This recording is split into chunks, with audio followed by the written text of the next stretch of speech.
If you have been treating ulcer for years, but the pain keeps coming back, this one is for you. Hey, y'all, come look at this. Some of my G's and my sisters say, Doctor, I have been taking ulcer drugs since university jaw. I don't think this ulcer can go jar, but it keeps disturbing me. Honey, waiting this one, Papa, they talk for you.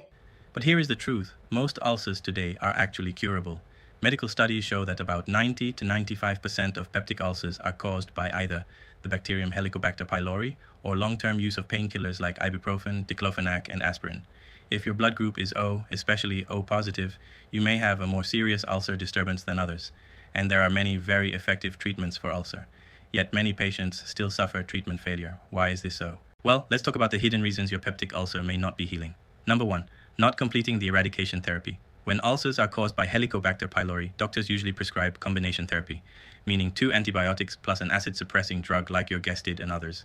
A common regimen may include antibiotics like amoxicillin and clarithromycin, alongside a proton pump inhibitor like omeprazole. But many people stop the antibiotics early once the pain reduces.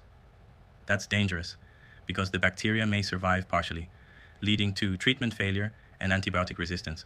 Studies show that treatment fails significantly when patients don't complete therapy properly, so if you're treated for ulcer infection, finish the full course. Number 2, antacids can interfere with antibiotics. This one surprises many people. Some ulcer patients take antacids together with antibiotics at the same time. Common antacids include aluminum hydroxide, magnesium hydroxide, calcium carbonate. These medicines neutralize stomach acid, which is helpful for symptoms, but they can also reduce the absorption of certain antibiotics. In some cases, the antibiotic becomes less effective or useless. That's why doctors often advise spacing antacids and antibiotics by at least 2 hours. Small detail, big difference in treatment success. Number 3, painkiller abuse. Another very common cause of ulcer relapse is frequent use of NSAID painkillers. Drugs like ibuprofen, diclofenac, and naproxen can damage the stomach lining. They reduce protective prostaglandins that normally protect the stomach wall. Globally, research suggests about 15–30% of peptic ulcers are linked to NSAID use. The stomach never truly heals. Number 4, you do things ulcer. Patients should avoid. If you have ulcer disease, here are some habits to watch. Excess alcohol, it irritates the stomach lining. Smoking, delays ulcer healing. Late heavy meals at night. Excess caffeine and strong coffee. Frequent use of unprescribed painkillers, taking soda drinks like Coke or Fanta or Team, taking unripe or acidic fruits, and please avoid random herbal mixtures without proper medical guidance. You cannot be serious. You cannot be serious. Some herbal preparations can actually increase stomach irritation.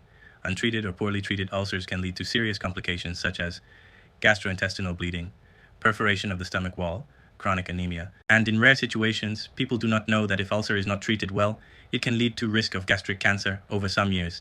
That is why persistent ulcer symptoms should never be ignored and must not be self-treated. There's nothing like just small ulcer, my bro.